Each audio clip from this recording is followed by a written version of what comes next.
और सबसे बड़े नेटवर्क का कवरेज जारी है।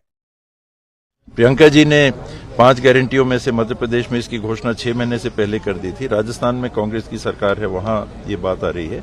यहां भी ये चर्चा में थी ही और आने का था, लेकिन हाईकमांड का ये कहना था कि हमको पहले इतनी घोषणाएं जो आपने की, कर्जा माफी की, धान 3200 रुपए क्विंटल खरीदने की 20 क्विंटल धान खरीदने की बात की आपने, जिनके पास भूमि नहीं उनको 7,000 से 10,000 करने की बात की, स्वास्थ्य को 5 लाख से 10 लाख बढ़ाने की, मध्यम वर्ग के लिए 50,000 से 5 लाख बढ़ाने की, स्कूल आप खोलेंगे, शिक्षा निःशुल्क देंगे सरकारी स्कूलों और कॉलेजों में, आप ट्रांसपोर्टर्स जो हैं जिनकी बड़ी गाड़ियों पे 726 करोड़ का बकाया है उसको माफ करने की बात की, स्व सहायता समूहों के लिए माफ करने की बात की, बिजली बिल हाफ की जगह माफ करने की बात आप कर रहे हैं। इसमें जो खर्चे होंगे ये आप कह रहे हो कि हम बजट से कर लेंगे।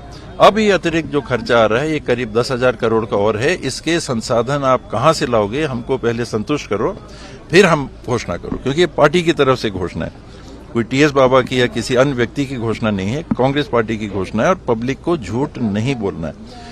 जब हम उनको संतुष्ट कर पाए, पार्टी के अंदर के टॉप मोस्ट जो हमारे आर्थिक विशेषज्ञ हैं, वित्तीय प्रबंधन के विशेषज्ञ हैं, उनके पास हमने सारी जानकारियां भेजी और उनसे जब हरी झंडी मिली है तब जाके, नहीं तो पहले ही बोल सकते थे। तो हाईकमांड का और राहुल जी की एक लाइन सीधी है, पब्लिक से झूठ नहीं बोलना। बोलोगे, हम अगर कहेंगे तो करना है, कर सकते हो तो हम बोलेंगे।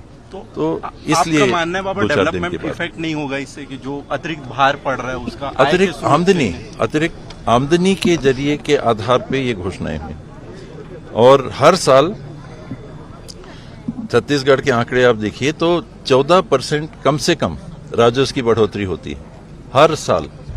ये जो जानते हैं उनको मालूम होगा, जो नहीं जानते हैं तो आपके माध्यम से मैं सब बता रहा हूं।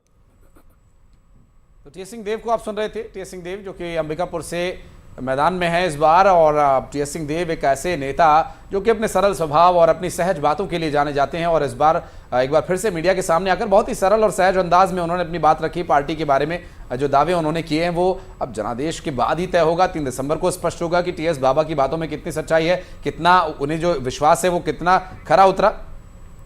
चलिए अब सीधे कुछ खास मेहमानों के पास